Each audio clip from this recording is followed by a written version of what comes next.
Folks, once again, it is indeed your boy Tim, the handsome liberal. For you folks watching this on YouTube, understand it may be a couple days behind because this is indeed Trump-related MAGA content, and YouTube is known to do a hell of a lot of censorship and banning.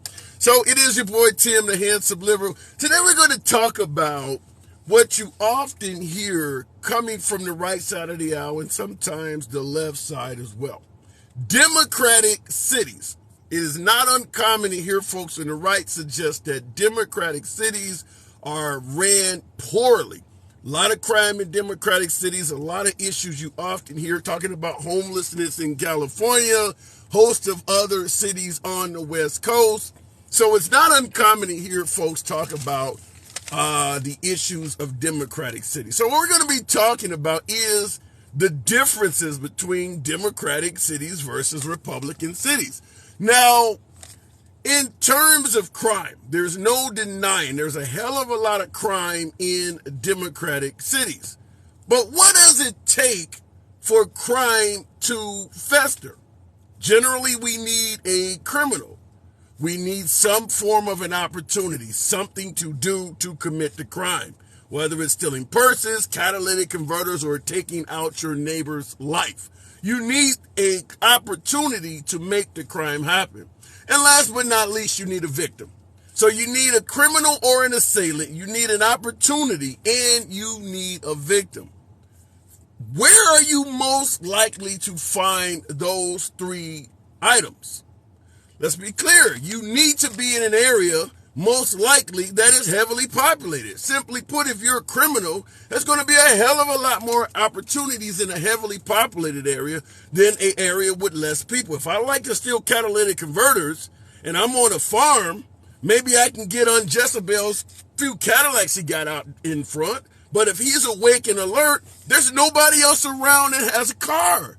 If you're in a major area, you can take somebody's car on this block. Maybe if they're watching or paying attention or sitting on the porch, you can go down the street and mess with somebody else's. If they're paying attention, you can go around the block, and there's always more opportunities to commit crimes. There are always more victims in metropolitan urban areas. So how does this tie into democratic cities versus Republican cities? Well, let's look at the city layout in America. Top 10 largest cities in this nation: New York, Los Angeles, Chicago, Houston, Phoenix, Philadelphia, San Antonio, San Diego, Jacksonville, Florida. Those are the top 10 largest cities in America. Out of the top 10 largest cities, you know how many of these cities have Republican mayors? We're talking about democratic cities versus liberal cities. How many cities out of the top 10 largest have Republican mayors? Zero. There is zero Republican mayors out of the top 10 largest cities in this country. In fact, there's only one, talking about San Antonio, Texas, that is listed as an independent. All the other 9 are Democrat. But we can expand this, folks. Top 50 largest cities in this country, the top 50 largest cities in this country. You know where the Republican mayors are in this? Number 15, Fort Worth, Texas, has a Republican mayor. 23, Oklahoma City. 35, Fresno. The 37th largest city in this country, Mesa, Arizona, has a Republican mayor. Omaha, Nebraska, 41. 43, Virginia Beach. 45 being Miami, Florida. 48, Tulsa, Oklahoma. 49, Bakersville, California. That's 9 Republican mayors out of the top 50 largest cities in America. They only have 9. Now, there are 4 independents.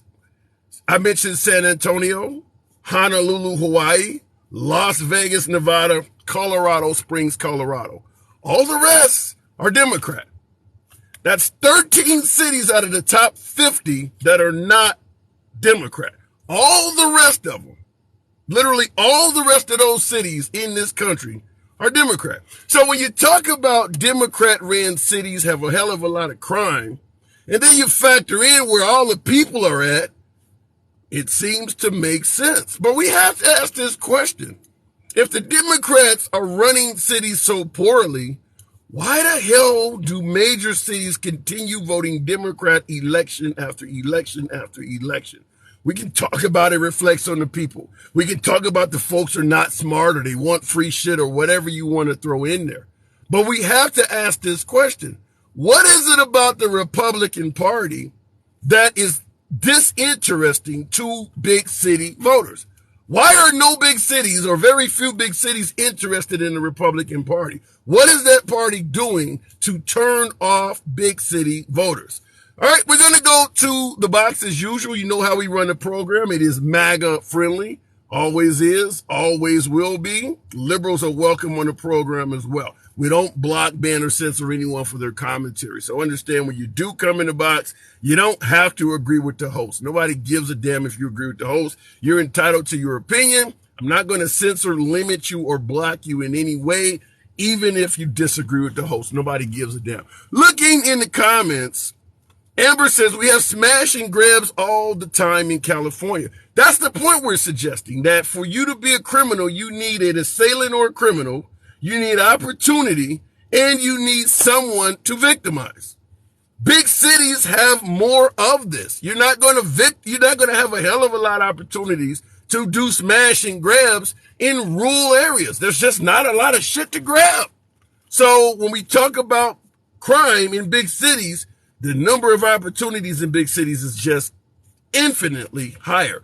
Going to the box. We'll start it out with Freedom. How these cities began. We do have Uh, the ask question. Good afternoon, Freedom Night. So I Hello, want to ask my you, friend. hey, good to have you back. So is there something that is just being mismanaged in regards to democratic cities because there's more crime, or is it indeed because that's where all the people and opportunity are? Well, look at how strict they are on their gun policy. Wait, say that again? You mean look how strict they are on their uh 2A policy Well, versus let me interrupt. In regards to the top largest, in regards to the top 50 cities in this country, or even the top 10, there's not a difficult time getting a firearm in most American cities. I mentioned New York, LA, Chicago, Houston, Phoenix, Philadelphia, San Antonio, San Diego, Dallas, and Jacksonville. Those are the top 10 largest cities. You can get a gun in just about all of those cities now, including Chicago. So I don't get your point about Second Amendment issues. well in the Democrat run cities, if you protect yourself, odds are you're gonna be uh labeled the criminal, not the guy trying to harm you. Okay, you said I'm having a difficult time understanding. You said if you what would get you labeled as a criminal again? If you defend yourself in like New York, odds are you're gonna be prosecuted for defending yourself, not the other way around. Yeah, I hear what you said. So you're saying if you use a firearm in self-defense in New York, you're likely to be ostracized or viewed as a criminal. However, I just gave you the top 10 largest cities. We can talk about the anti-gun sentiment in Chicago, New York, and Los Angeles.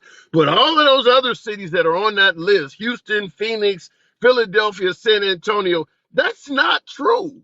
That is simply not true. If you use a gun in San Antonio in self-defense, San Antonio, Texas, an FAFO type town, you're telling me they're going to ostracize you? I don't think that works very well. Well, not there, and a lot of people like me, I used to live in a big city.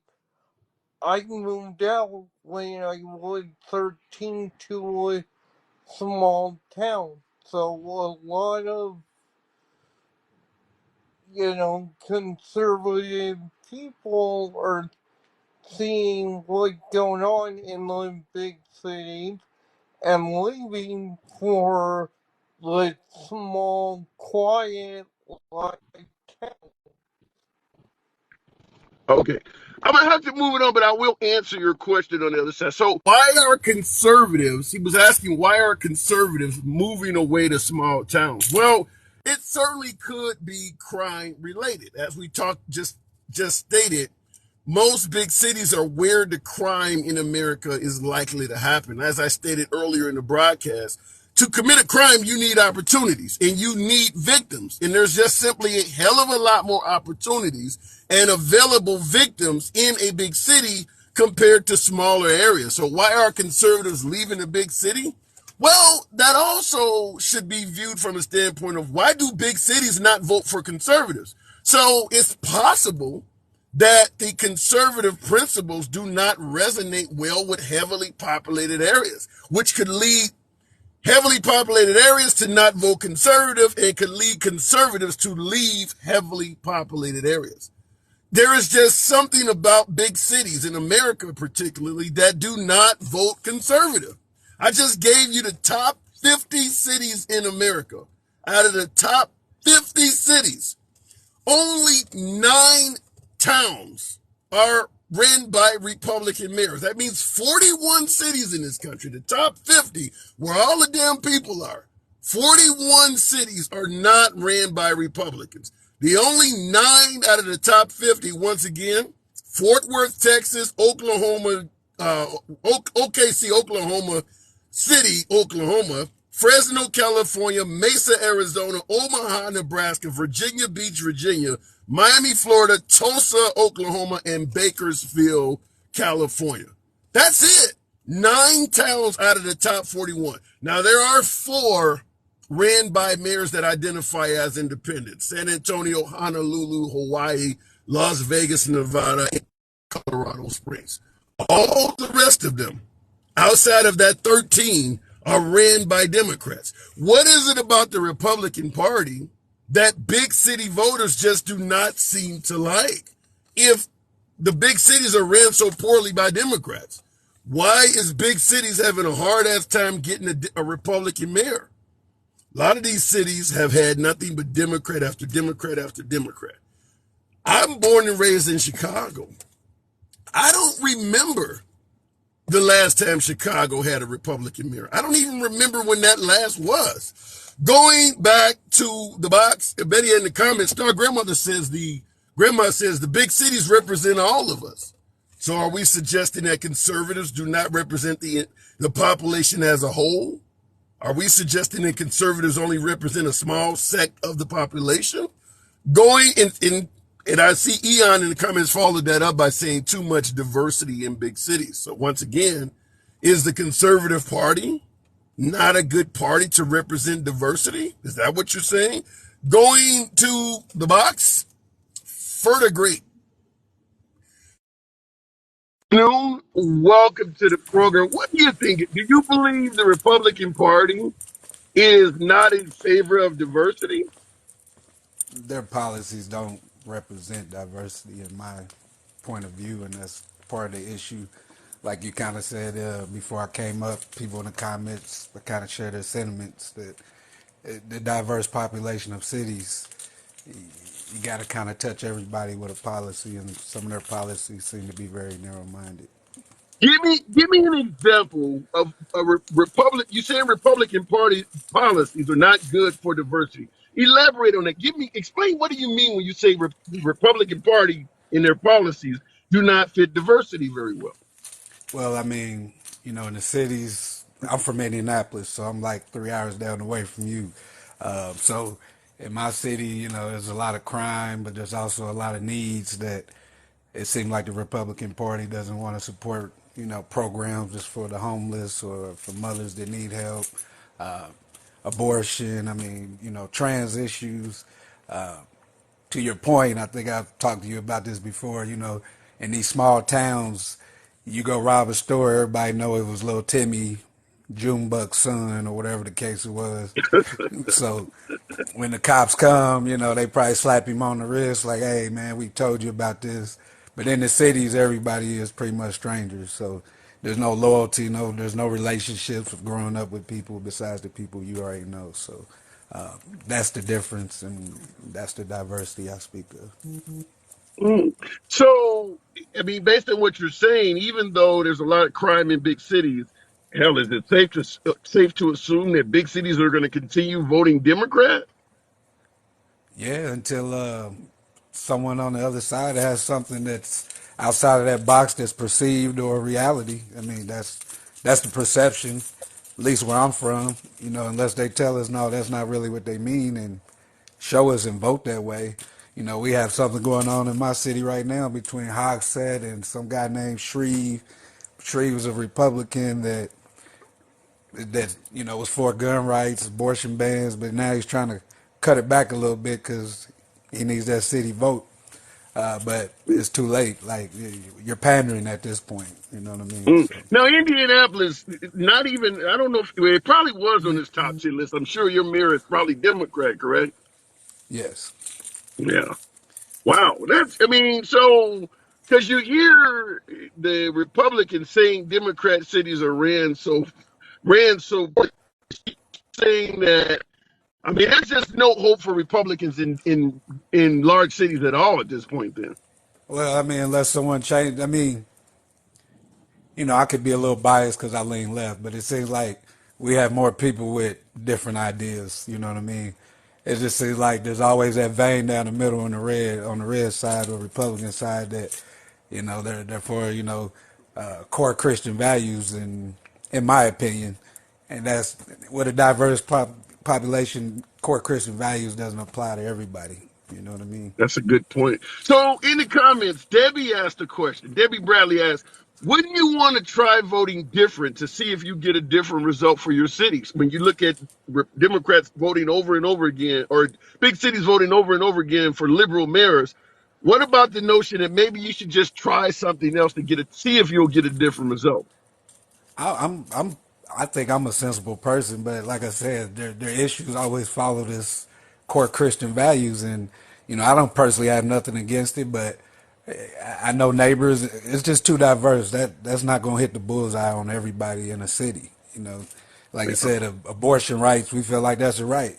You know, you don't feel like that's a right, but you want to run our city. Like, I can't say gun bans or whatever is the thing either, but I think most liberal cities or most cities want some kind of gun control because they're they're adversely affected by it more. They bring up Chicago, and I'm like, do people know the history of Chicago? That place has been it's been 10,000 violent. homes. 10,000 Yeah, come homes. on. I mean, come on. I mean, they always pull that out their bag, and I'm like, so now y'all care about Chicago and the violence? I mean, it's New York the same way, LA. I mean, anywhere there is diversity, you're gonna have crime because that's where all the money's at. Yeah. Bottom And line. that's what I was saying. And I brought that up before. Right now, you see particularly minorities committing crimes all over these major cities. They got video being ran on loops in Fox News and things like that, where a bunch of teens go into a Walgreens or a CVS, steal every damn thing off the shelf. But as you pointed out, crime has been in these cities from day one. Because I've mentioned how what is the difference if you own a store and a bunch of minority teens come in there and steal every damn thing, or a mafia, one guy comes in and says, I want $10,000 every month out of your profits, or you're going to mysteriously have a fire. Getting robbed is getting robbed. And the Exactly. mafia was robbing these businesses just a different way than it is now in these same cities, whether it's Chicago, whether you not being able to get a real estate contract in New York, you couldn't open up a casino in Vegas without the mob giving you the okay. So these big cities have always had crime. It just happens to be minorities doing it right now. Well, I think it was one of Larry Hoover, speaking of Chicago, one of his right hand men said that, the difference was the other minorities was able to do their crime and send their kids to college. They would Mm, say, my son won't be a gangster. But we seem to perpetuate it in our communities because we never get a guy that can start a business from his illegal proceeds and carry on something that could be, keeping his next generation out the streets and out of trouble. So I mean, yeah, it's ironic, but in the same time, it's very American, I guess. Yeah. Fair point. I don't think we disagree on much there. I appreciate you coming on for the great. Got to move it on. No problem, HL. You one of my favorites, brother. Oh, definitely. Thank you. Thank you. Appreciate it. Now, in the comments, when we were talking about that, when I was basically stating that, crime and things like that has been happening, since the beginning of the time, I saw Nick Mayo and a few others in the comments like, so it's okay then? No, it's not okay.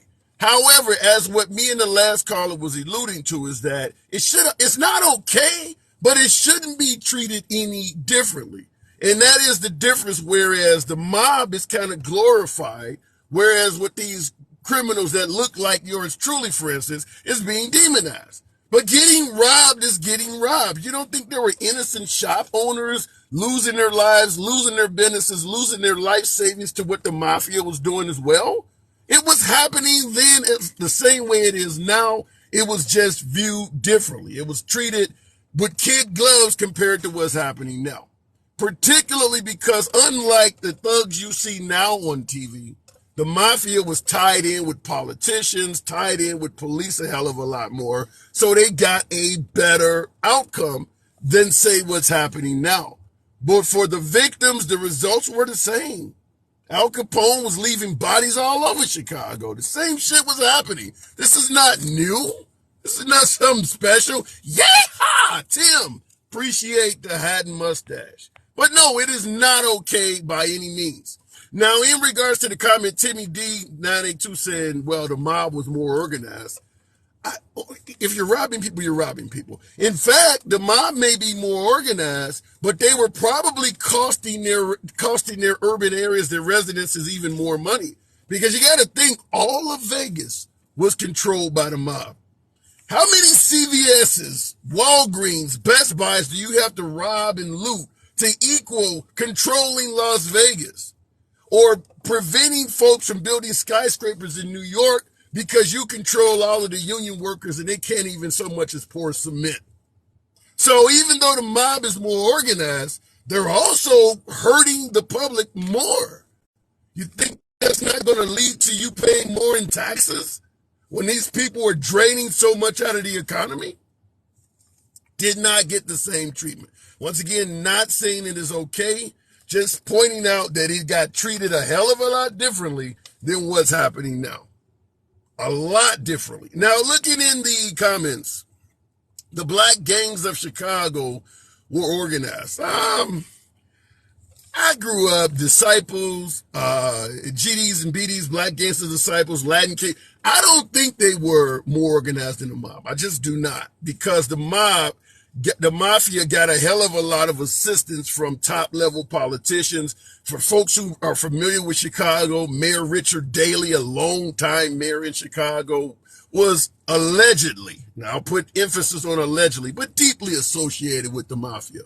The gangbangers in Chicago, they had connections, but it generally is going to be lower class, like maybe connecting to an alderman, maybe some beat officers are on the payroll. Whereas the mafia is going to be working with the chief of police.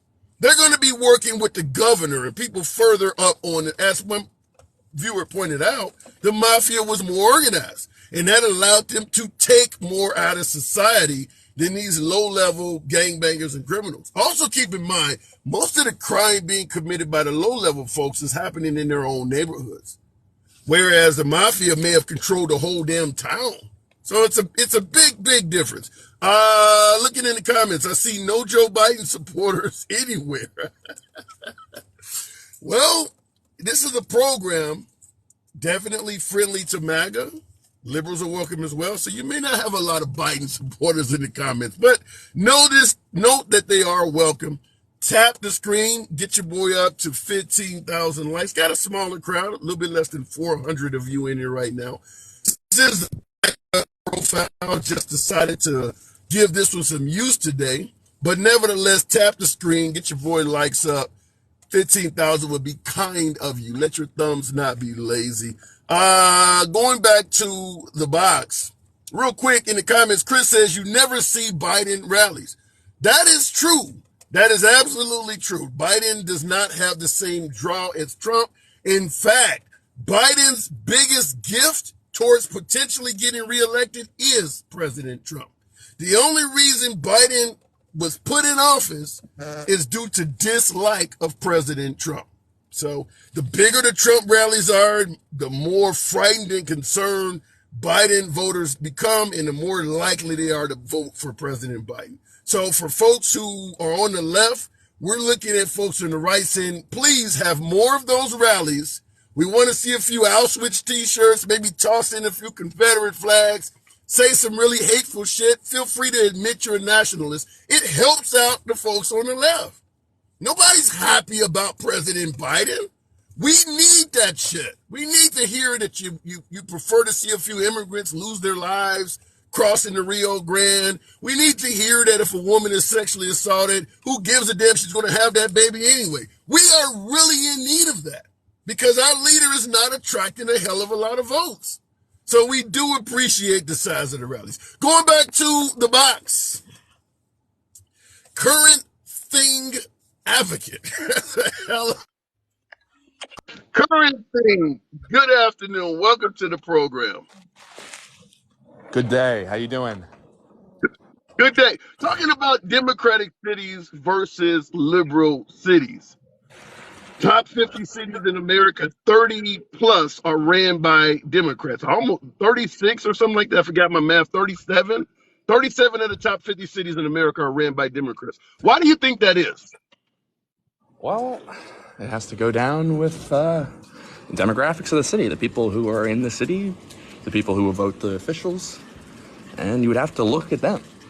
I think, and there's something you can definitely discern. I mean, wait, but you're saying demographics of the city. Is there a certain demographic that just votes Democrat?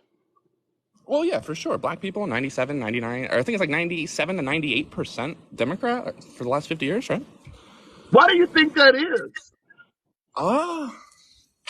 They got them good, man. I don't know. They're not pushing any good policy for them. I mean, a lot of black people do seem to be waking up to the fact that it is like a scam, but it's definitely not all the way there, right? Yeah, but you're talking, like, as you pointed out, 50 years of blacks voting for Democrats. You're telling me the Republicans could not figure out the formula over the last half of a century? Well, it's only 13% of the population, so I don't know if, like, you don't want to... Well, let's go with that. They're only 13% of the population. So are you suggesting that because blacks represent such a small percentage of the population, they're not even concerned with the black vote at all? I mean, that's probably, like, I think they're not. So what they're not going to do is try to ostracize their own base, their own core, and change their own message. At least I hope. But even though you do see this today, even with Donald Trump, like, you would like to keep it the core message and not pander to these people who don't share similar values with us, right? So when you say these people do not share similar values, elaborate on it. Give me an example. What do you mean by, well, first of all, who are the people and what are the values? Well, we can talk about this a lot. So I think a good example will keep things current. Montgomery, Alabama. You know, we can talk about whether, I know I'm not going to get into disputing and being like a investigative guy on the case, you know, sure, they might have been vile racists and said some terrible things, but the sentiment in the black community around that stuff, I mean, you see it here on TikTok all the time, you'll probably see it in the comments right now, is like, you say, they think it's justified to go and attack people just because of 100 years or 500 years of systematic racism, slavery, and all that stuff, and they say, you know, the tables have turned now, doesn't feel so good. And it's like, I just completely reject that whole ideology. I'm not saying it's all black people, but it is. Anytime you see like a white person go and commit some terrible atrocity, it gets denounced across the board, from the most extreme far-right dissident guy to, you know, neocon Ted Cruz. He's going to denounce it. So let me give you an example. When, let's take January 6th, where we saw police being beaten, pepper sprayed, and things like that. President Trump referred to that as a love fest. Do you see him as denouncing the acts that took place there that day? Well, I don't see that as a terrible atrocity. You see cops being pepper sprayed. That's not a terrible atrocity to you? Pepper spray, I mean, in the grand scheme of things, not really. So what is a terrible atrocity to you? Well, so in particular, like, one, like the Christchurch shooting in Texas, that's an atrocity. So somebody Um, has, so you can pepper spray a police, but somebody has to essentially die before it becomes an atrocity? if I get pepper sprayed, I'm not going to say it was an atrocity, right? I mean, I'm just, You're talking this about definition doing of a this word. to, It's just, wait, wait, we're talking about, you're arguing semantics of the word atrocity means like, when I think of historical atrocities throughout history, I think of, the Russian Revolution, Russians died, the Holocaust, tons of Jews well, died. yeah, I get your And point. I then, get your point. and then, Fair and then you point. go, well, what about pepper spraying? And I'm like, yeah, it just doesn't meet the bar. It's like, Okay, and the bad that's a things fair happen, point. like that does It's suck, yeah. but like Okay, it's I not an get your point. atrocity. It's not an atrocity, but you pointed out how folks are championing what happened in Montgomery, Alabama, with the chair and justifying it. Now, obviously, that wasn't an atrocity either. Am I correct? It's not an atrocity, but well, I don't know. I think if you like some old women like gets WWE beat over the head with a chair for no reason, if that's what happened and it's on a racial bias because they were white, that's probably an atrocity. And the atrocity isn't the fact that it happened. I think the bigger fact is that people are championing it. And MSNBC, they're laughing about it. People on But what is TikTok, they're the saying this difference? next chair is for That's you. what Like I'm I trying would, to find out. I'm trying to find out what is the difference between oh, for sure. celebrating what happened in Montgomery, Alabama, and referring to January 6th as a love fest. I want you to explain to me what's the difference Oh, for in sure. celebrating one as opposed to the other. Yeah, for sure. So I think attacks based on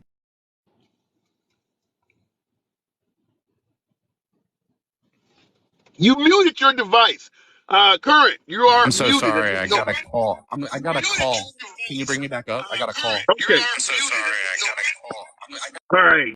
I wanted to hear from my last caller in regards to his explanation, but unfortunately, he said he got a call, and once he came back, there was a ton of echoing. Looking in the comments, guess he didn't see that white man punch the black woman. For you folks who have seen the full footage of what happened there in Montgomery, Alabama, yeah, it looked bad because the security guard not only was doing his job, but he was in full uniform. And I still do not understand why the first guy got into a fight with him. But it proceeded where the second guy comes in with a flying knee. And then for folks who are suggesting it's wrong to hit women over the head with chairs or beat on women, why did all of those women get involved in that fight? Why would they get off of the pontoon? And there were multiple videos showing that they engaged multiple times. So it wasn't like the women were cowering and trying to, why would they get involved in that? And that's not just in regards to the women that were there on Montgomery, Alabama. I'm just going to ask that question, period. If you are a female and you get involved in a fight with a man, he doesn't suddenly become stronger when he's beating your ass. He was stronger when you decided to hit him. It's not just on the man to realize he's stronger. It is also on you to realize he is stronger as well. I'm not going to attack somebody that's got 200 pounds on me. You're supposed to know that. But in this case, the women continued to engage, and it ended up costing them a little bit of bumps and bruises. In fact, from what I heard on the internet, one of the women showed up to a local hospital with a bruise on her face that looked the exact same image as a footprint. So she took a foot to the face. But point is, the women were getting involved in that brawl over and over again. And by the way, when you see the security guard getting jumped, there are multiple men taking this one guy on, and the women decide to jump in and help the men where they have a huge advantage. So the women were clearly co-conspirators, totally involved in this. I hate to see a woman sitting down getting hit over the head with a chair, but that woman too had engaged and jumped in the brawl. At the time she was seated, she was not in it. Somebody had sat her ass down, but she too got involved voluntarily. None of the women that were injured there that day were just totally innocent, trying to get away, and somebody caught up. They were engaging men and losing outright. All right, looking back to the box, we'll keep it moving. Electric Wolf 45. Good afternoon. Friend of the program, always good to hear from Electric Wolf. If it lets you in, it looks like TikTok is kind of slow on that. Looking in the comments, the black guy was the cat. Wow. Did you see where it was? Those dots have a history. Yeah, I've heard about that history. It's not good. Lecture 145, Democratic cities versus Republican cities. Talk to me. Well, I'd rather live. I mean, I live in a Democratic city. It's a small town. I mean, it's El Paso, but taxes are high. We don't have anything to show for it. Local government, they're a bunch of corrupt people. Nah, nothing new. You just do your best. I'm gonna ask you the same question I've been asking others. What is it about big cities that keep voting Democrat? If the Democrats do not know how to run a city, why do Democratic mayors keep having success in big cities as opposed to Republicans? Crystal, thank you.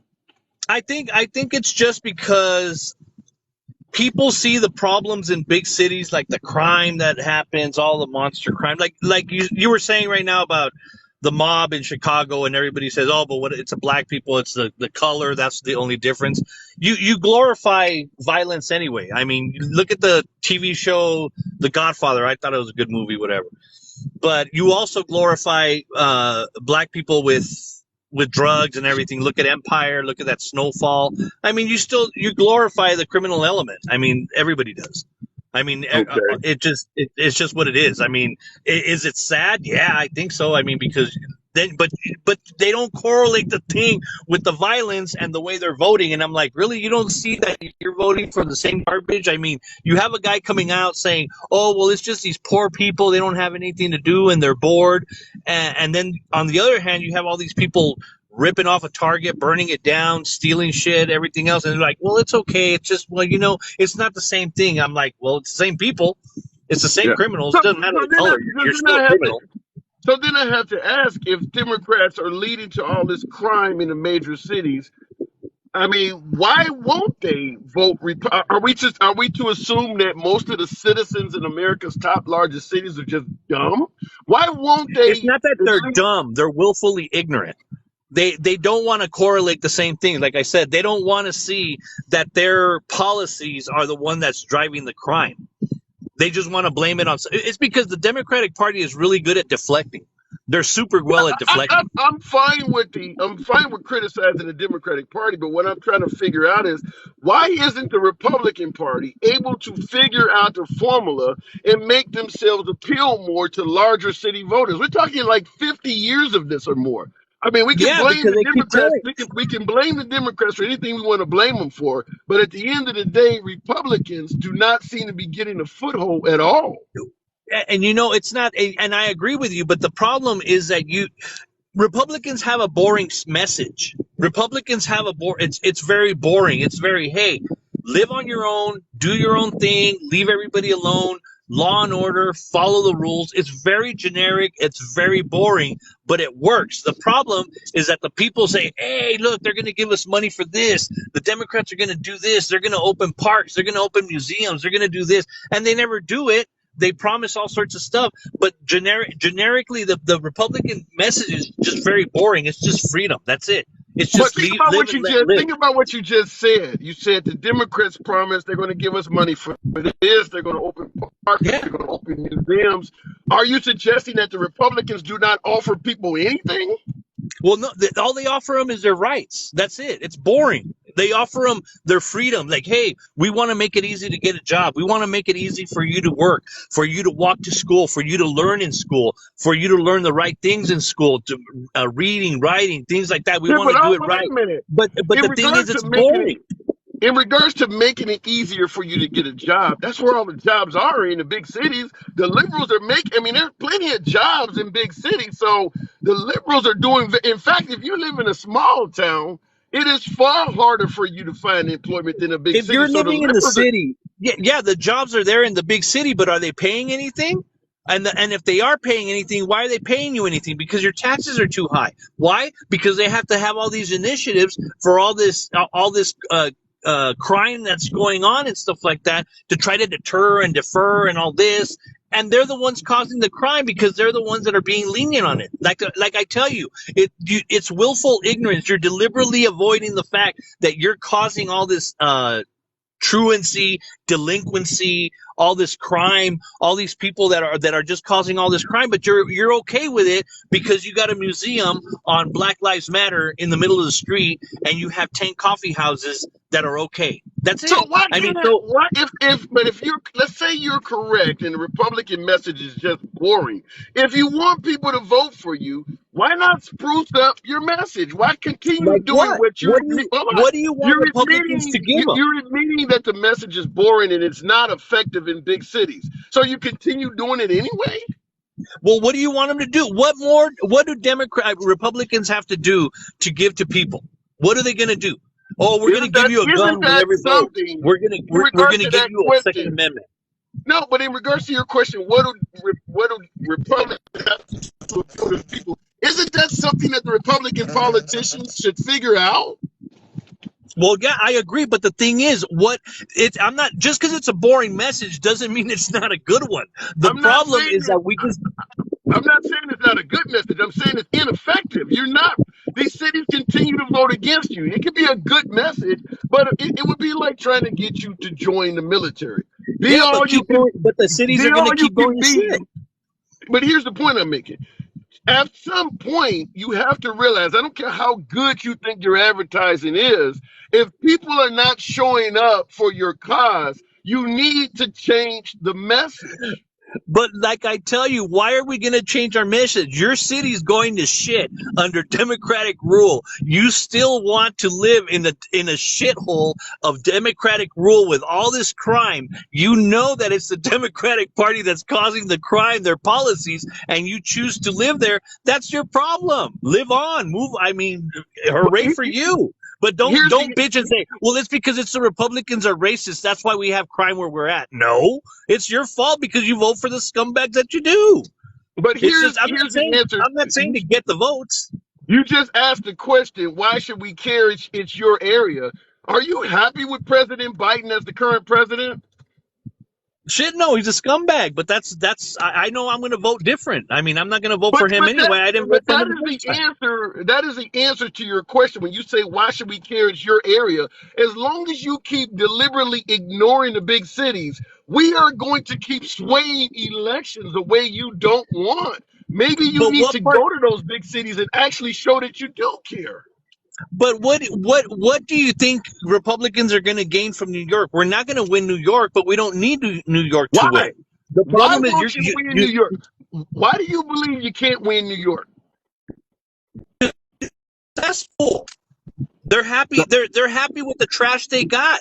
They're happy with all the problems and the crime and everything else. They're okay with that. So we'll lose New York. Oh well, but I don't want to hear New Yorkers that are conservative. Well, it's not fair. Well, no, it's not fair. But you haven't done anything. You haven't shown the correlation between Democrats and the crime that's there. And the people that are Democrats, they know that it's the Democratic policies, but they're willing to live in the cesspool. So we're willing to lose New York. I don't give a shit if we lose New York in an election. Who cares? You do give a shit. That's why we don't. You don't have enough. You keep saying you don't give a shit, but then when at the end of the time, when it comes to 4 years and it's time to choose a president, and you keep losing these electoral votes, you do care. We're not going to win. Conservatives are not going to win an electoral vote in New York, the New York electoral votes, and we've already put that into the soup. We've already lost New York, so we don't really care about New York because we already know New York's going to vote against their best interests. So who cares? It's in our electoral college count. We don't care. We've already taken New York off the table anyway because we know we're not going to get them. You know what I mean? God, I will say this. Thank God the liberals did not say the same thing about Georgia. They're not saying that about Texas. They're not saying that about Arizona. We continue to try. Hold on. You don't hear the liberals do not write off people. We continue to make effort year after year. Have you ever heard of the phrase a defeatist attitude? Yeah. Does that make sense as a politician to have a defeatist attitude and give up on huge segments of the population? It's not, but that's the thing. It's not really that huge of a segment. Like I said, you guys already know that you're failing in your policies, but you keep voting for it. And again, I tell you, we come in with a regular idea, very boring, very generic, very vanilla. But the thing is, it's the right way to go. But you don't want to see it deliberately, and you want to vote for garbage. Go ahead, but again, don't compare New York to Georgia. I mean, Georgia, there was a bunch of fraud in there too. But aside from that, Georgia's going to swing to the Republicans, I think. You know, do you realize that the state of Georgia did a county by county recount and said that the widespread fraud didn't take place? What else can they do? The truth. Tell the truth. What is that? That it was fraud. I just don't believe it. I mean, like I said, we all know there was fraud, but I'm fine with you not believing it, but if they can show they did a county by county recount, present the information in your response. I don't believe what you came back with. Well, we'll What see. else can Like I they said, do? we'll see, because I haven't seen any of that information, but I'll look it up. But I don't think it's true. But They did but I would county by just county. They did it just like in Wisconsin. The Supreme Court ruled there is no widespread fraud. What else can they present to you if you actually believe that fraud happened? And I'm not going to accept any type of investigation. I'm always going to believe fraud happened, no matter who tells me otherwise. What else can they do? I don't know. That's going to be up for another discussion one of these days. But yeah, I'm out. I don't believe in putting Georgia and New York in the same place. Now, California and New York, I'm in. You can put those guys in the same place, but not Georgia. Well, now that we got two Democratic senators in Georgia, and the governor of Georgia is pretty strong. Talking about Governor Kemp, but we do got two senators in that state. So you may not put those two states together, but at the end of the day, when it comes to running for president and there's an electoral college count, a win is a win. I don't care how much banjos they're playing or how many Confederate flags they're waving around. If they give their electoral votes to the Democrats, a win is a win, right? Yeah, but you've got to stop pigeonholing Republicans and conservatives as far as banjos and Confederate flags, because that makes you look like a racist. Right. Come on, correct. You are correct that I just pigeonholed the Republicans, but you just talked about Democrats wanting free shit. I mean, you pigeonholed the hell out of liberal cities, but you got me when I did. my part's true, but hey, I was gonna tell you real quick on that brawl that they had in Montgomery and stuff like that. That's what happens when you come to a small town and you bring your bullshit. I think it was a fantastic fight. I mean, I think it was great. I think whoever got punched deserved to get punched. You don't get, like you said, you don't get involved. When men are fighting, women should not be involved. It's that simple. But equal rights and equal lefts, I mean, come on. They got involved and they got hit. Is it possible in the era of pronouns that maybe some of those white women decided to identify as a black man?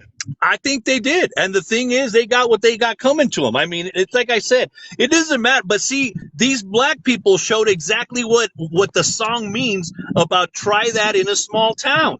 Try your bullshit racist stuff and look at what's going to happen to you. That's the perfect Jason Aldean video right there, too. It was beautiful. All right. I mean, I know you like it. We came to an agreement at the end. Electric Wolf is always a pleasure. I got to move it on, man. Good talk. Have a good day. Absolute. All right. Looking in the comment section. Confused as hell.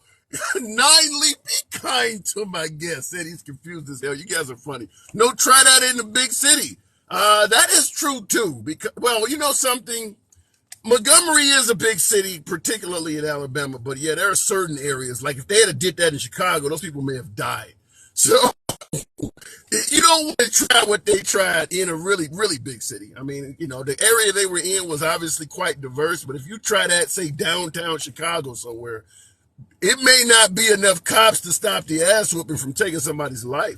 Looking in the comments, what have banjos ever done to you? No, I admit I was pigeonholed and talking about Confederate flags and banjos, but I was in a conversation that we were pigeonholing. When I asked why do big cities tend to continue to vote Democrat, and I'm talking to someone who identifies as a right-winger, conservative Republican, my beloved MAGA, I'm going to hear some pigeonholing because the Republican Party has been doing dismal in terms of performance in America's biggest cities.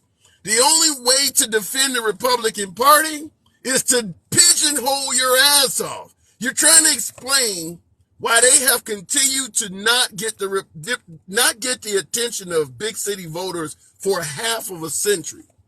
The only way to defend that without making the Republicans look awful is to pigeonhole the hell out of the voters in those cities. They want free shit. They continue voting for bad policies. They're too stupid. Or as he just stated in the last caller said, our policies or our campaigning promises are just boring. They're just boring. So whatever the case may be, there is no denying that big city voters do not vote Republican. And that's what we're talking about. I'm going to go back to the box, tap the screen, get your boy up to 30,000 likes. Almost 800 of you folks in here. You could be anywhere you want to be on this app. I do appreciate you rolling with your boy.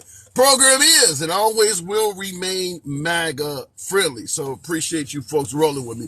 The purpose of the live stream, we're asking why do big cities tend to continue to vote for Democratic mayors. Republicans talking about how awful the cities are ran. Top 10 cities in America: New York, Los Angeles, Chicago, Houston, Phoenix, Philadelphia, San Antonio, Texas, San Diego, California, Dallas, and Jacksonville, Florida. Out of those top 10 cities, not a single one has a Republican mayor. San Antonio, Texas has an independent. All the other 9 have Democratic mayors. Out of the top 50 cities in this country, only 9 have Republican mayors. Fort Worth, Texas, Oklahoma City, Oklahoma, Fresno, California, Mesa, Arizona, Omaha, Nebraska, Virginia Beach, Virginia, Miami, Tulsa, and Bakersfield, California. 4, San Antonio, Honolulu, Las Vegas, and Colorado Springs are 4 cities are independent. 37 cities are Democrat. Out of the top 50, 37 of the top 50 cities in this country are ran by Democrat. Many of these cities have not seen a Republican mayor in our lifetime. I was born and raised in Chicago. I don't remember a Republican mayor running the city of Chicago. And I was born in the early 70s. I don't remember one. So what is it about the Democrats that appeal to large cities? Is it what my last caller suggested, that the Republican message is just boring? That's what we're talking about. Looking in the comments, most crime-infested states come from most crime-infested states come from Republican states. I think you mean cities. There is some validity to that because we hear about Chicago, but Memphis, St. Louis, Baton Rouge, New Orleans, there's some violent-ass cities. Jacksonville, Jackson, Mississippi, some violent-ass cities. Sometimes it is a matter of find the highest-ranking Democrat you can blame. What do you mean? What do I mean by that? Memphis, for instance, Democratic city, Republican state, will blame the mayor of Memphis. If for some reason, which is not likely to happen, but if for some reason the governor of Tennessee became a Democrat, then we'd also be blaming the governor for the crime that's happening in those very cities. When Biden became president, he suddenly became responsible for crime happening in inner cities. President Trump is even running on it. But when Trump was president, he was blaming crime on the mayors and the governors that were Democrats. So sometimes it's a matter of finding the highest ranking Democrat to blame and stop there. But if the president is Democrat, then you can go all the way to the top. That's kind of what we're seeing, because Trump never was responsible for crime rates. Biden and Obama are. Looking in the comments, or better yet, going back to the box, John Northcutt. Good afternoon. Welcome to the program. A tale of two parties running American cities. John, good afternoon. Hey, how's it going? I appreciate your platform and you're open minded, allowing people to talk on both sides. I think we all need to be more that way. First off, you mentioned a few back a little bit that there was like systematic corruption in the cities ran by the mobsters and gangs and stuff like that. Do you think that might Well still be organized. going on? Yes, well organized. Yes. Do you think that might still be going on in the inner cities? Could that be a Yeah. reason why those cities stay Democrat? I don't think the mafia has any. I don't think the mafia is really. They used to be, but I don't think they're currently deeply involved with politics like they used to be. Like the mafia used to run unions and all of that. I don't think they're as involved because, as we know, you have been almost eradicated in this country. Right. And yeah, I see what you're saying there as far as the mafia is concerned. I think the organized crime has kind of tapered away from mafia and onto other organizations. But Yeah. also another possibility would be, you're kind of you base your political views and opinions. A lot of people base them on their surroundings and who's around them.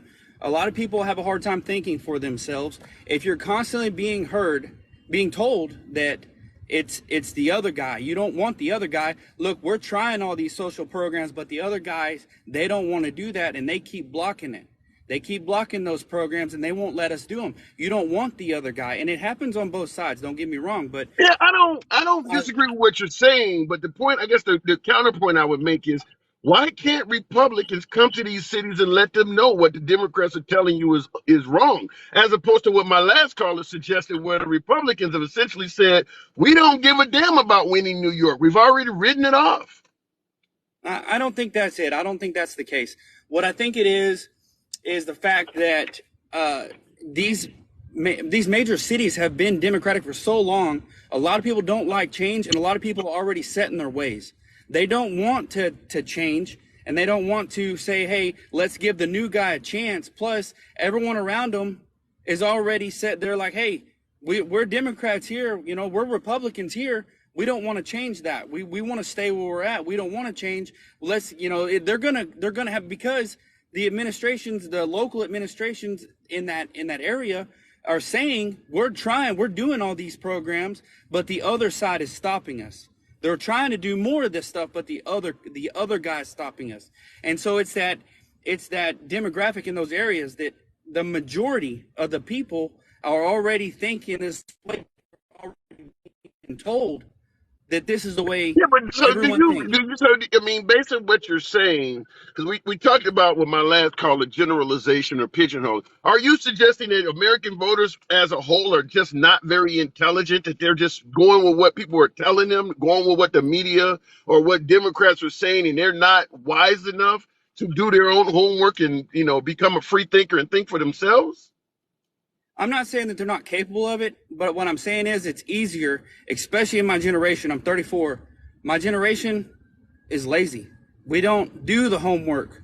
We don't do the research. We don't do that. A lot of people in my generation, we don't do that. I wasn't raised in a political family. My parents didn't sway me one way or the other. When Obama was voted in, we had 8 years of a Republican, and I was like, why is everyone around me so upset that a Democrat's, because I'm from Texas, so why is everyone around me so upset that a Democrat's going to be in office? Let's give him a chance. Let's see what's the worst that could happen? What's the worst, the thing that is going to come of this? I had no opinion one way or the other. It wasn't until I got into the military and I got around a lot of other people, a lot of other thinkers. I got friends on all sides. I have to vote Republican because that's just the party that's closest to what I agree with, but I have views on both sides.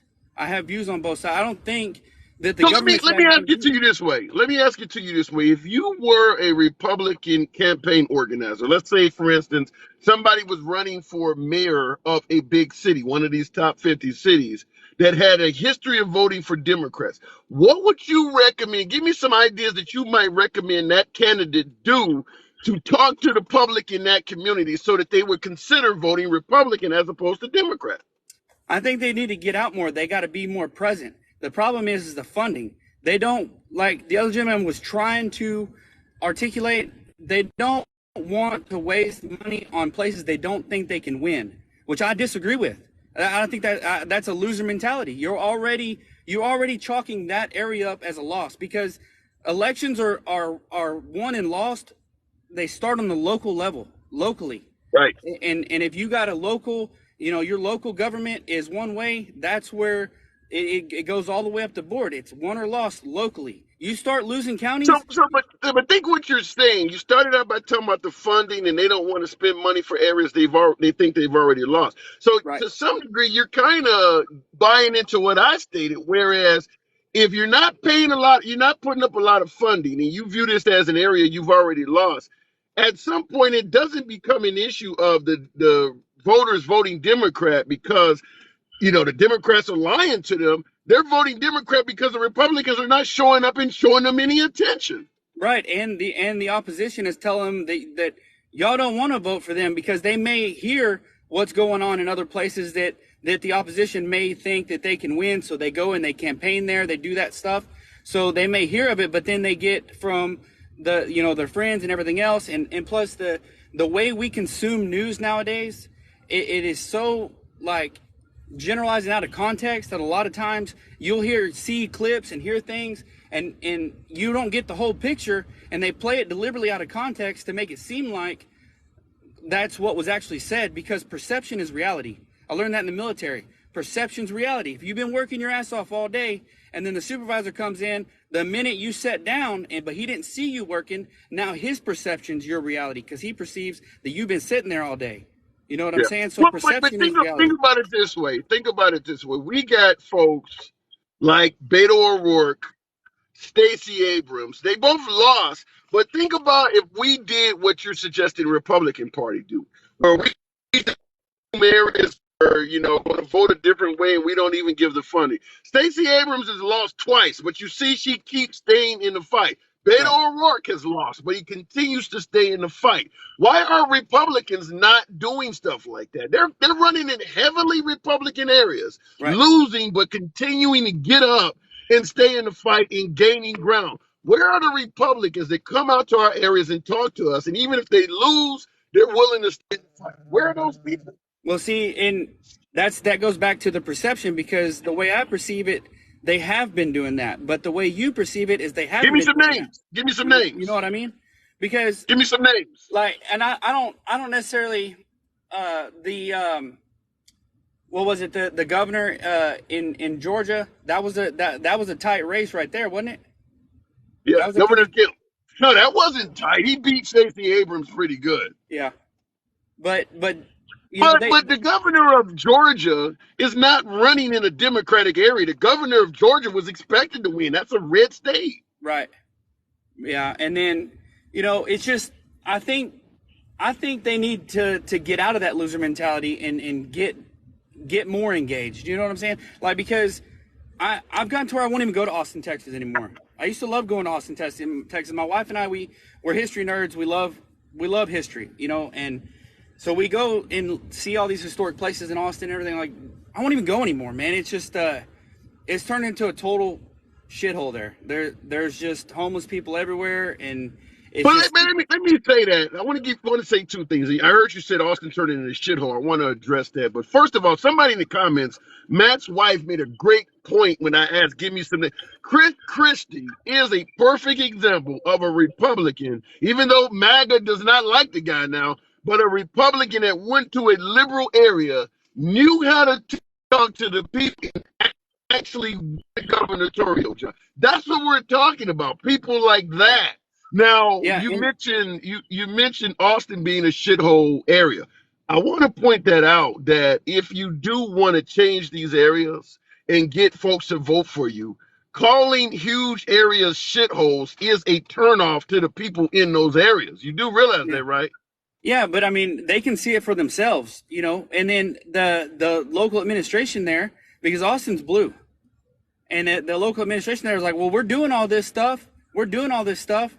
Meanwhile, I've got contacts with a lady that set up a nonprofit up in Portland, Oregon. She lives in San Antonio. She flies back and forth, and basically it's a housing project. And they bring in it's just little houses, little small efficiency houses. They bring in veterans and people like that to get them off the street, get them clean, get them drug tested, get them a job, get them bathed, haircut, everything. You know what I mean? She's tried to set that same thing up, and all of a sudden they won't let her. They stopped her. The government in that area stopped her. You can't. You're not going to get the will of the people by insulting the hell out of them. I could go to West Virginia or rural Alabama, point to towns that have no infrastructure, a hell of a lot of folks addicted to meth, and call them shitholes all day long. You don't see the Republican Party calling any of these rural towns that have no money, no finances, maybe a Dollar General is the only business in town. You don't hear them calling any of those areas shitholes because they know that's where their constituency is. So the point I'm trying to make is they're not calling these towns shitholes because they want to improve them. They're doing it as an insult to rile up their base because there's a hell of a lot of Republican shitholes out there. Yeah. I mean, yeah, you're right. And like I'm saying, it's on both sides. And I have a real hard time saying, I don't go out and tell people I'm Republican. I have views on both sides. I think I'm more in the middle than anything. I kind of consider myself a constitutional moderate. I believe in what the Constitution has to say, but I see views on both sides. You know what I mean? Abortion, that's not a cut and dry thing. The government shouldn't be telling women what they can and can't do with their body, but at the same time, birth control shouldn't be used as abortion shouldn't be used as a form of birth control. You know what I'm saying? That's kind of. I'm a man. You're a man. I cannot tell a woman what the hell to do with her. If I'm not going to help her take care of that kid, and we know damn well the Republicans are not big fans of food stamps, giving kids free lunch, or any of that shit. If you're going to force the woman to have the child and then tell her, too bad, so sad, you should have kept your legs closed, it's up to you to find a way. I can't get involved in that argument. I don't know if abortion should be used as birth control. Maybe you make a good point, but I'm not going to deliberately force somebody into hardship because they're not doing things the way me or another Christian thought they should do. You don't see any issue with that? No, I do, absolutely. You're absolutely right. It's not my place. I don't feel like it's my place to say that. You know, my stance is the government should have anything to do with it. It should be between a woman and her doctor. The government needs to be completely out of it. I don't think it should be used as a form of birth control, like women repeatedly going, because it's bad for their health. It's bad, you know, it's bad for them mentally. From what I understand, you know, I'm just saying that it's not my place to tell them. I'm just, my view on it is I don't think they should use it as birth control. There's so many other methods and forms to use to do before that. So even though you're not a fan of them using it, as birth control, if you were a politician, you would not ban or outlaw it. No, and okay. The thing is, let's say you force a woman to have that baby, and they're like, oh well, they can just put it up for adoption. Bullshit. That the adoption system is trash. There's so many kids. And more kids are getting abused in the adoption system. It's trash. That's not a good outlet. That you can't say you can just put it up for adoption. There's so many kids already in that system. That system is broken. Don't put more in there. Hey, listen, I got to move it on. But, John, I totally agree with you on that last part. However, the difference we have here is that you're voting in people that are doing exactly what you're saying is wrong. You're voting in a party that wants to put kids in the exact predicament you're saying you disagree with. I got to move it on. Though. Go ahead and also, last comment. I mean, you're right on that topic, but there's other topics as well. There's other issues as well, you know. I agree. I'm not just voting on one topic. You know what I mean? And that's the right thing to do. But I just wanted to point that out because you often hear the Republican Party talking about we don't want folks doing the wrong thing by children. And these are the people that are going to be affected if you force women to carry babies to term and then do nothing to assist the child once it's born. You're affecting children. And Republican Party are against food stamps, free lunch programs, all of that shit that would help children. Well, I've been on food stamps in my life. I mean, I'm in a good place now, but when I was growing up, I grew up dirt floor poor. I'm not exaggerating. And I was on food stamps. I had a child at a very young age. I utilize those programs. I don't feel like locally where I'm at is very red, and they're not opposed to giving those out. My school that my children go to, they have free lunch. We don't want your school. We want your politicians to be in favor of it. We need more than just your school. Well, I'm saying most schools in my area, even though it is red, I mean, all the schools in my area, even though that it is a red area, they all offer free lunches, and we all have food stamps here. I've never heard that the Republicans are against food stamps and they're against lunches. I heard that personally myself. You know what I'm saying? So it's gotten to a point where politics is so polarizing now, and everybody's arguing back and forth. Look, it's not me against you. It's not left against right. It's us Americans against them. Look, you're an American. I'm an American, right? But they want to label you as, you're a black voter.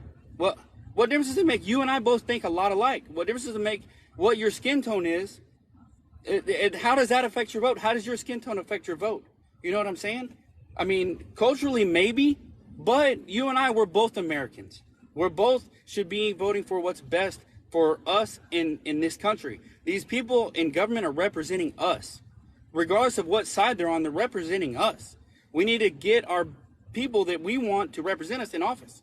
And a lot of people need to start doing the research like you do, and somewhat like what I do. And I mean, I've gotten out of it recently. Not gonna lie.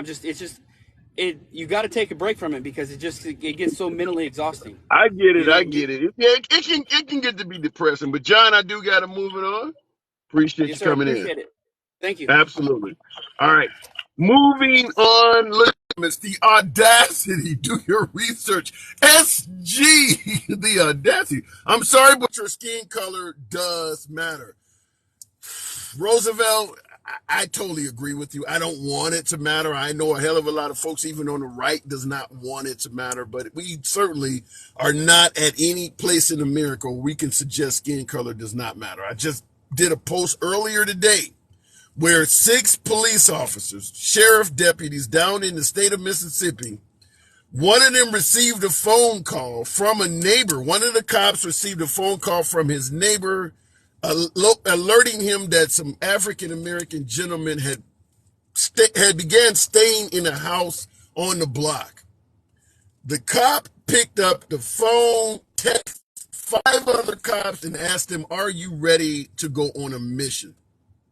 They broke into the home where the 2 African-American gentlemen were, sexually assaulted one of them with a sex toy, put a pistol in the mouth of the other one, blew his jaw off, planted methamphetamines on the 2 gentlemen, and charged them with a felony.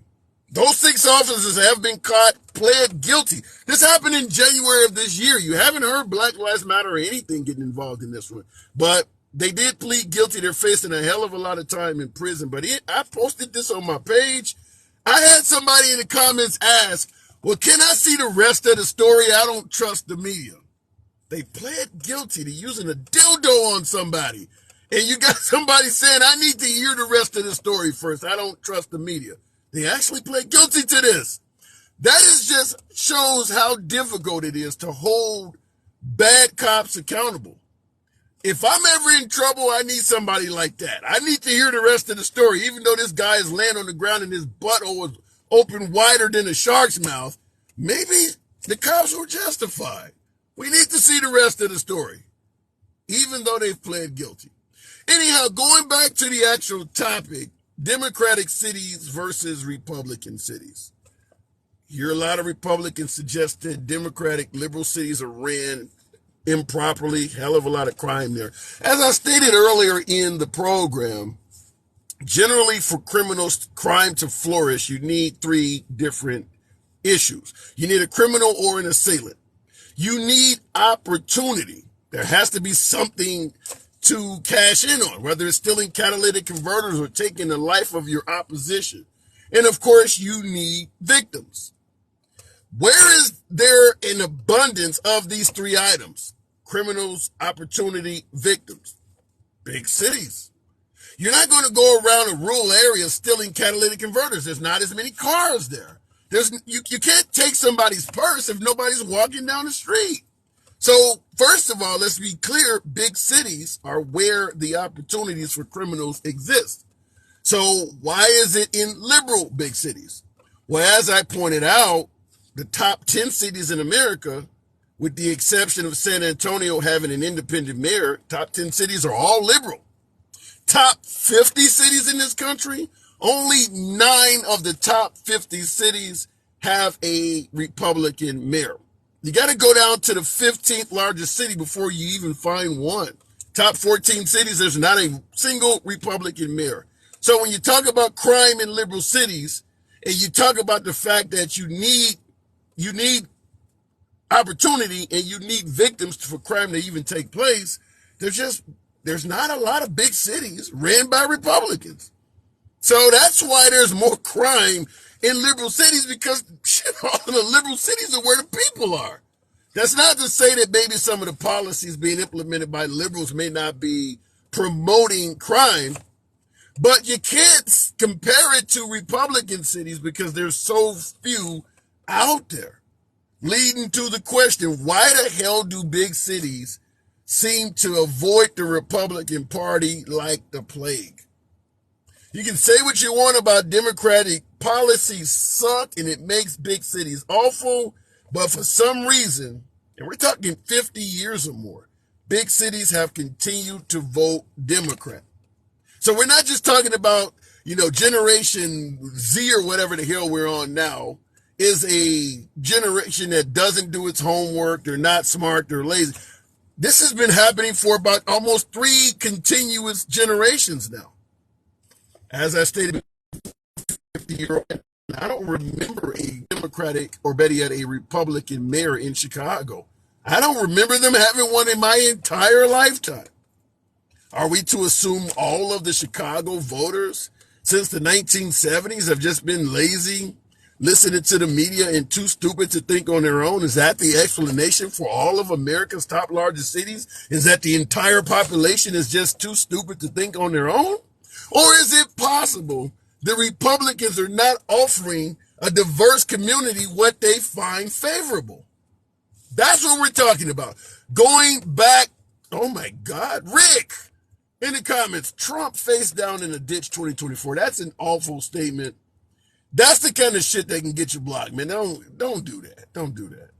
Didn't we just have somebody in the state of Utah yesterday wanted to take out the current commander-in-chief, lost his life, gave his life up to the damn cause? Don't do that on our side. There's a hell of a lot of Republicans that have given their life to the Republican causes. We don't need more folks, even if they're liberal, to do that shit. We had a guy in Cincinnati supporting on the right side of the aisle, went to a federal office there in Cincinnati and lost his life. It doesn't help, and I know my beloved MAGA's not going to like hearing this, but it doesn't help when you got the former commander-in-chief criticizing the federal government so bad because he's making people want to go after the federal government.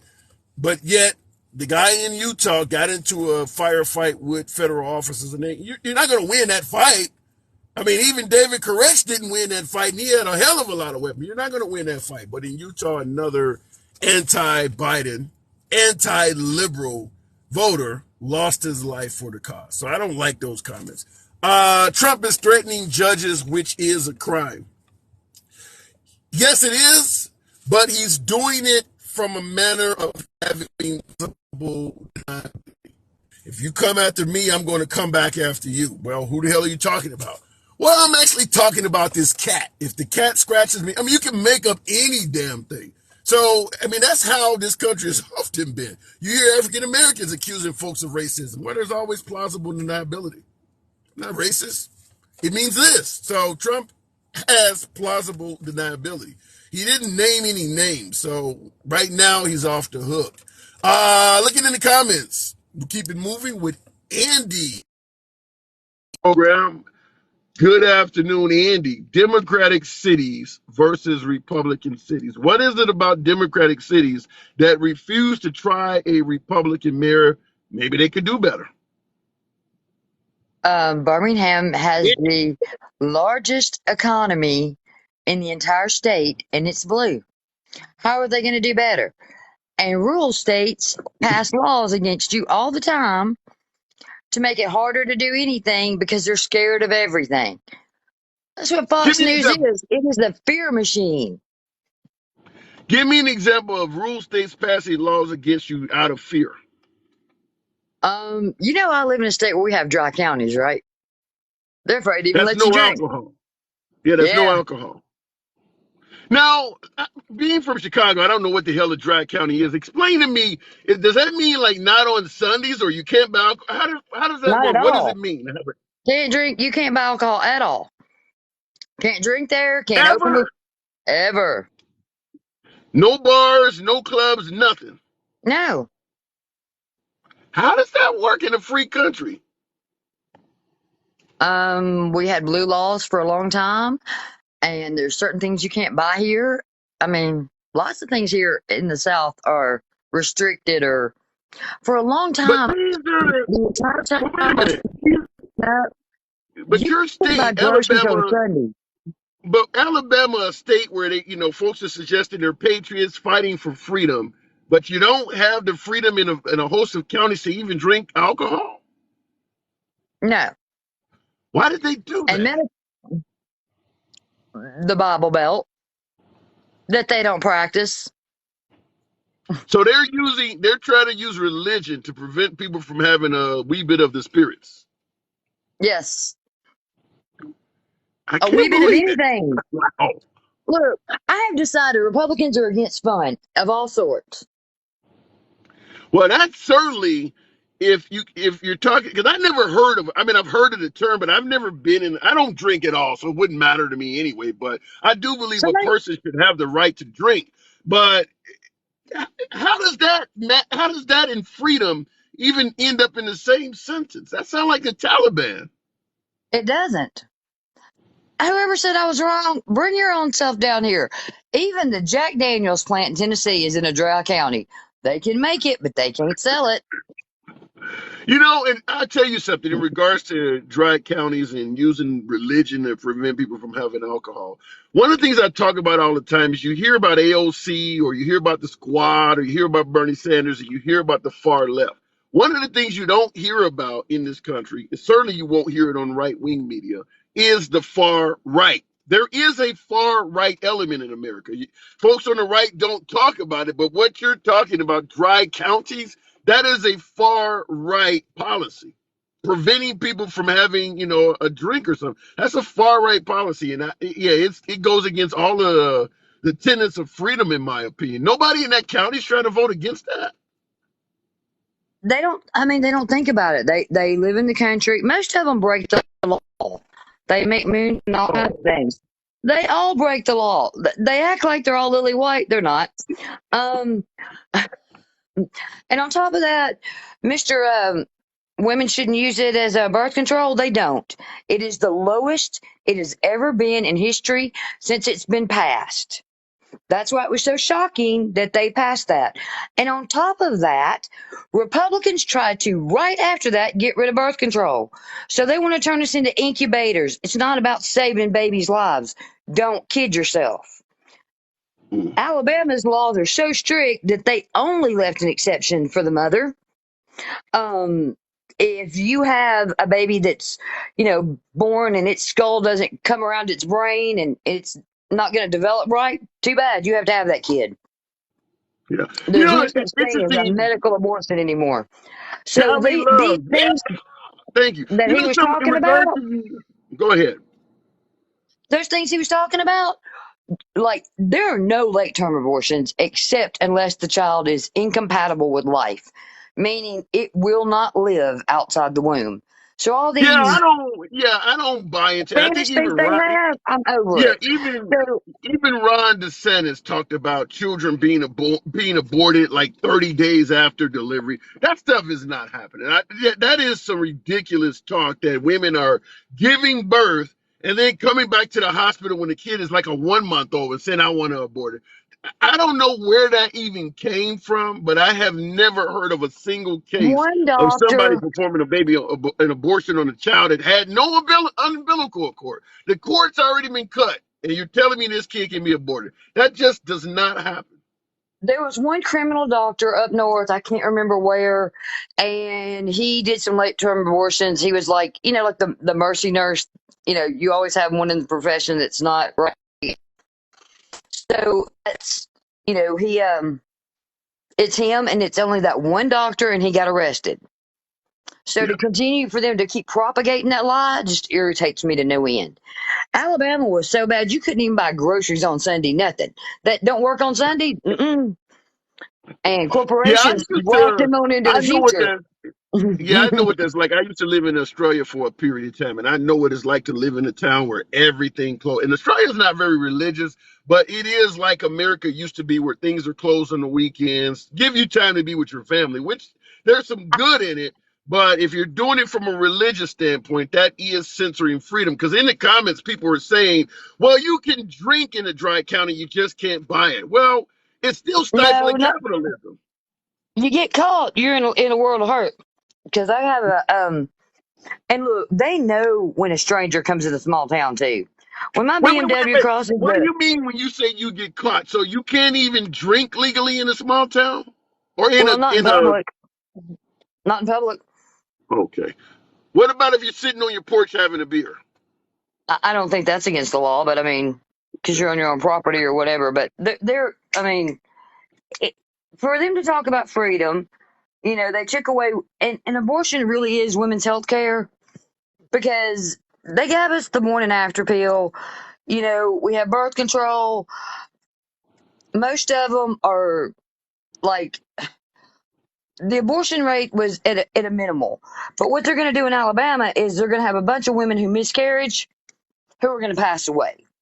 So, Wow. and in the new Alabama Constitution, there's the sanctity of life clause, and it says men have rights under God. But do you know where it doesn't say? It doesn't say women have rights.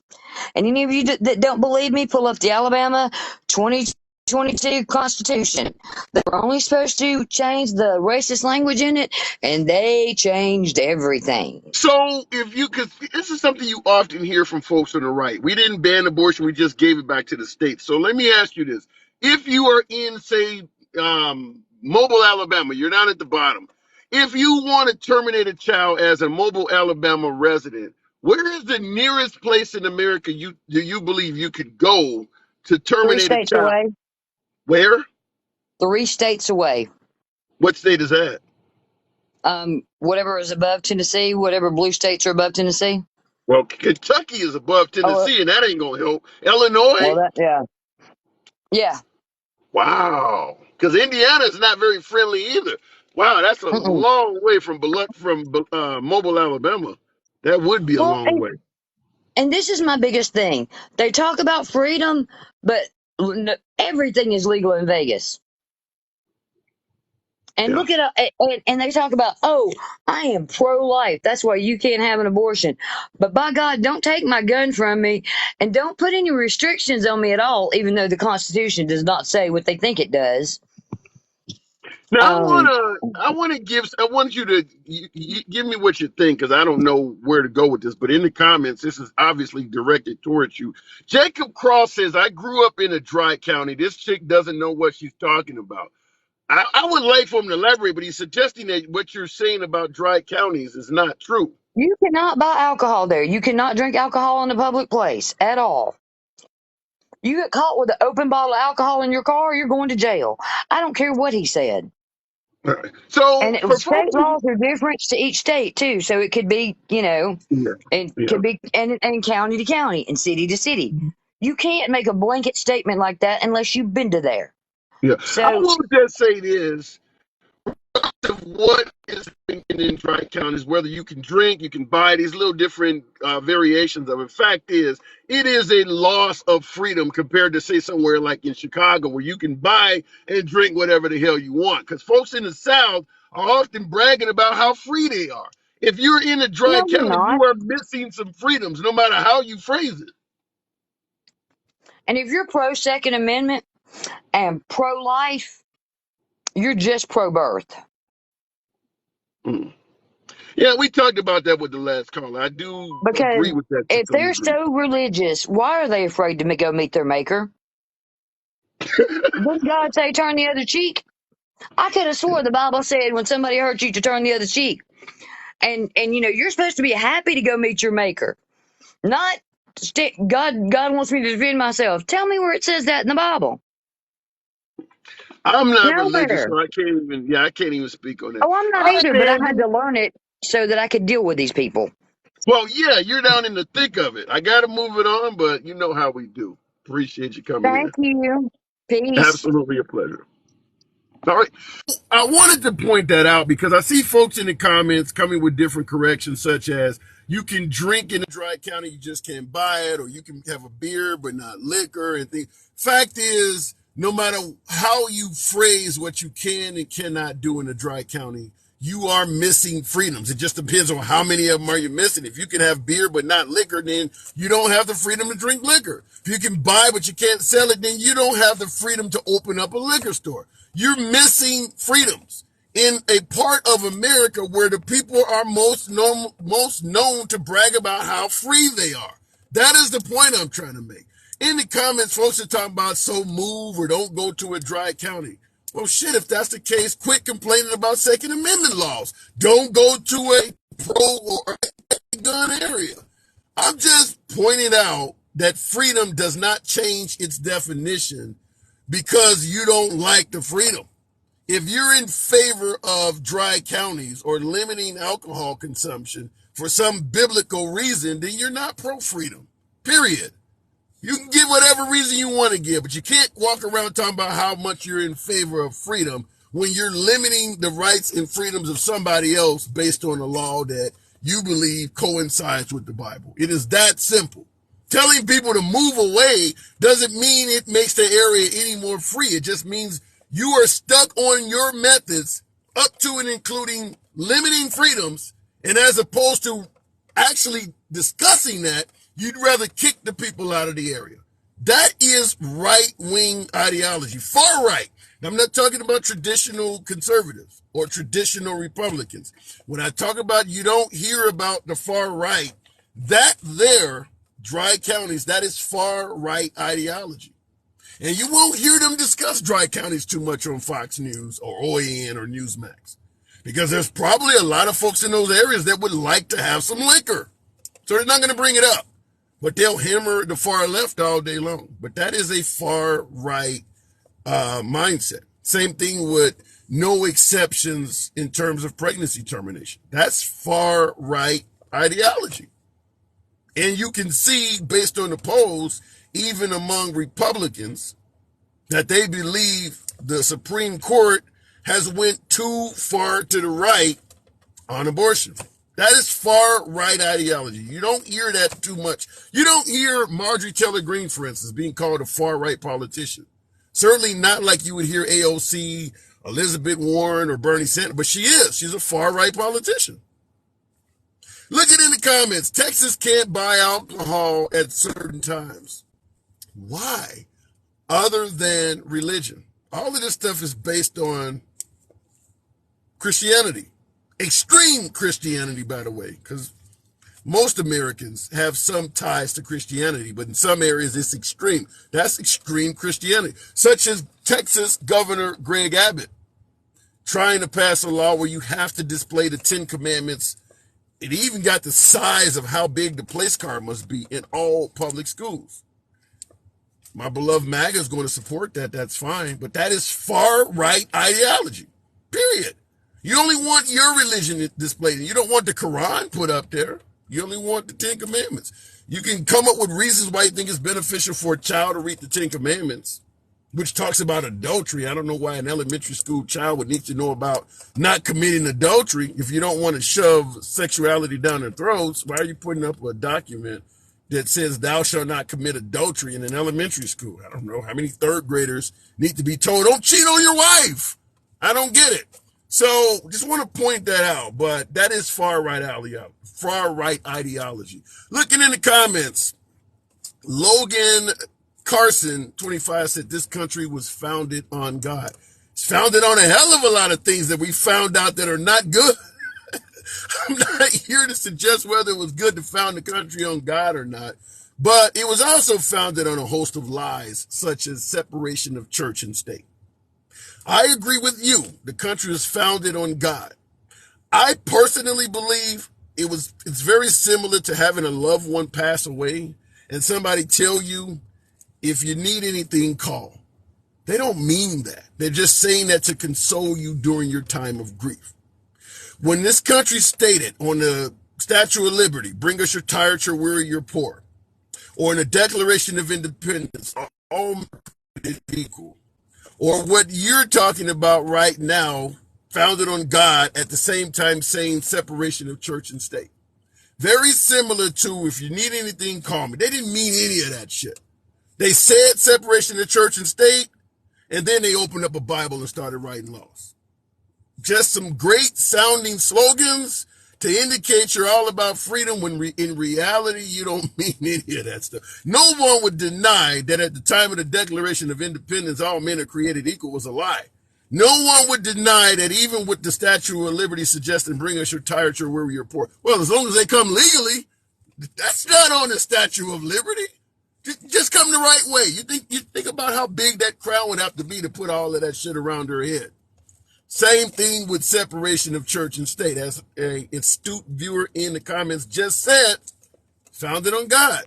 Nothing to do with separation of church and state. Looking in the comments, founded on a religious belief. Nothing to do with God. It was founded on a religious belief that God is the supreme being. It does have something to do with God. I don't see Allah, Buddha, Jehovah anywhere in there. It's even written on our money. What do you mean? It has nothing to do with God. One nation under Allah? In Buddha we trust? I haven't seen those phrases. Maybe I'm missing out on something. As you guys know, it's always a pleasure talking to you folks. What do we do around this time? Want to get back to the box, but this is indeed a lunch break live. I didn't push you guys too hard to tap the screen. You got your boy up to 54,000. You know, I generally like to roll around 100,000, but I'm not going to hate on you folks today. We always enjoy ourselves, have a good live as always. We don't block, ban, or censor anyone for their commentary. You don't have to agree with the host. You know I say that on every program. Why the hat? I see that in the comments. What do I say every time? I strongly believe, truly believe, conservatives, Republicans, and particularly MAGA do not get a fair shake in the media. So even though I lean left, the purpose of the hat is to let MAGA know you damn well can be assured you will always be allowed to speak here without any fear of being blocked, banned, or censored. You don't have to agree with the host. I'm not going to limit your time in any way. Freedom is about letting other folks speak. So I do believe in preserving the First Amendment anytime I'm having a conversation or engaging in dialogue with any of you folks. And what do I always say? I don't talk down to any of my guests. I let you speak. If you're not making any sense, you got to deal with my audience. But if you are, I'm willing to concede maybe you have the right point and yours truly do not. Looking in the comments real quick. God wasn't included until World War I. Yeah, but it wasn't like you were going to open up a mosque in the late 1800s. Just because they didn't, in fact, that just shows how much stronger the religion was, that after World War I, they decided to start putting it into actual wording on some of the documents. So the country was founded on God, but it got even stronger and stronger up to now. Well, let's start using it in some of our writings. Looking in the comments, Roe was a privacy law. Well, Roe versus Wade is very similar to what they just did to the LGBT community. Fictional cases used to actually enact policy. I don't believe Roe versus Wade is based on anything in reality. And same thing with the suggestion that you shouldn't have to create a website or whatever it was for a member of the LGBT community. When all of a sudden the individual came forward, I'm a heterosexual man. I don't know what the hell they're talking about. So the story was made up just to get the Supreme Court to rule on it. But there was no real individual trying to get a company to make a website that was a member of the LGBT community. There was nobody out there like that. They just presented a fictional case and got the courts to rule on a fictional case that applies factually to us all now, particularly those that are in the LGBT community. Real quick in the comments, that's why Texas is getting people to investigate miscarriages. Andy, that's frightening. And I've said that before, that banning abortion, even in the states, if you want to look at it from a states' rights situation, banning abortion has nothing positive coming down the road for women. Obviously, the unborn, a lot of kids will be born now that we're not going to be born. So it may turn out to be great for children that want to be alive.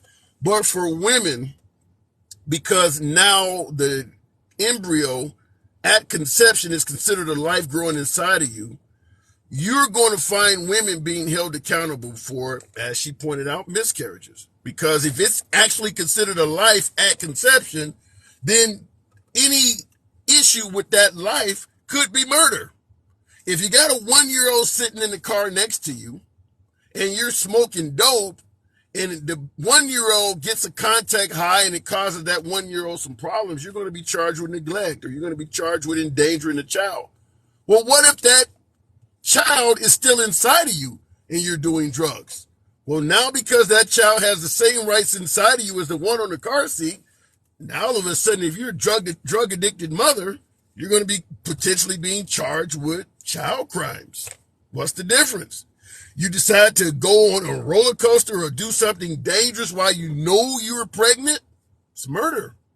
Just like if you were put a 6-month-old on a roller coaster next to you and the kid fell out, you knew that as a mother not to put a 6-month-old on a damn roller coaster. Well, if you're pregnant and you were told you're pregnant and you decide to go to an amusement park and at least you having a miscarriage, now you're potentially facing a murder charge. We could talk about it sounding like it's reaching or no, it's not going to happen like that. Well, if you deem an unborn as a life, granting an embryo all the rights and privileges as a walking, talking human being, then it is going to be like that. Every miscarriage now needs to be investigated. What happened? How did the kid die? Maybe the mom should be put up on charges. No different than if a 1-year-old died, they're going to do autopsy. How did this kid die? Is the parents at fault? A 1-year-old don't normally just die. Same thing with a miscarriage. How did it happen? So yeah, expect women to now start facing charges. And I see in the comments, Brand X said it works for me. I don't know. I don't think this is good for women at all. But I do understand you folks that support limiting or completely banning abortion favor it. You want the women to be more responsible sexually, and if they're not, incarceration is fine. Also, in regards to holding women responsible, I talk about this all the time. There is politicians, particularly one in, I think it was South Carolina, where they're trying to make it law that a woman can face the death penalty for having an abortion. Let's say she's depressed that she got assaulted or she don't like the guy that impregnated her and she specifically takes drugs to terminate the pregnancy, confesses to it during a police interrogation or something like that. No different than if she took a live child and threw it out the window. She could face the death penalty. And that's what they want to do in South Carolina. There's an actual congressman that has stated that if you take the life of the unborn, it's murder, you should qualify for the death penalty. Nothing good is coming down the pipe for women out of this. Nothing. If you're okay with it, you're okay with it. I see in the comments, Mick Man says awesome. If she terminates the kid and they execute her, awesome. So women need to understand this. It ain't going to pertain to a 50-year-old guy like myself, but, I got a daughter. I wouldn't want her to, really hate the guy that impregnated her or, actually be the victim of sexual assault. And now she's also looking at a murder charge because she tried to get rid of the kid. That's like a double whammy. You got impregnated by somebody forcibly. And now because you tried to get rid of that, now they want to execute you too. Damn, that sounds bad.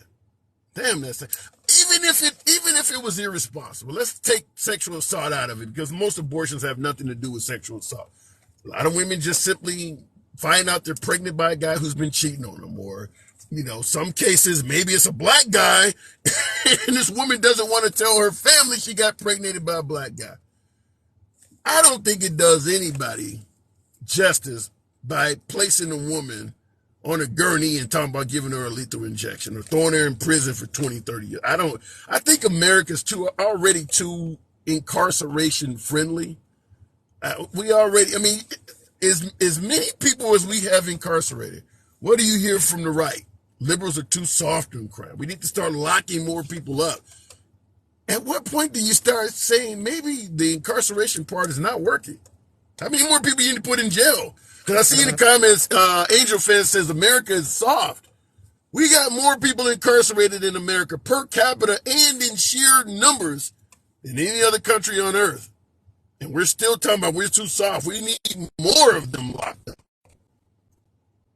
At what point do you start wondering maybe this isn't working? I don't know. Looking in the comments, Dot says they need more slaves. That's why. Damn, I'd hate to think that that's the case. But we do know in this country there is a huge market for incarceration for profit is a real thing in this country.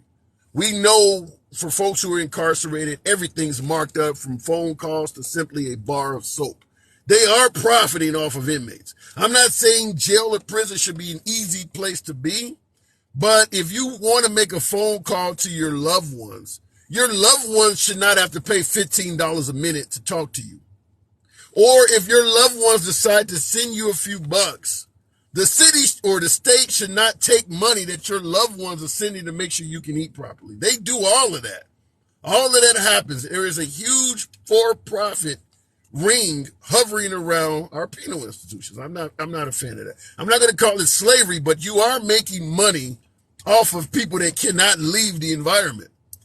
They're there because they committed a bad act, but that doesn't mean you should profit from their bad act. If you want to punish them, whether you want to make them bust rocks or sit in the damn room all day, that's fine. But you shouldn't financially profit from holding them there.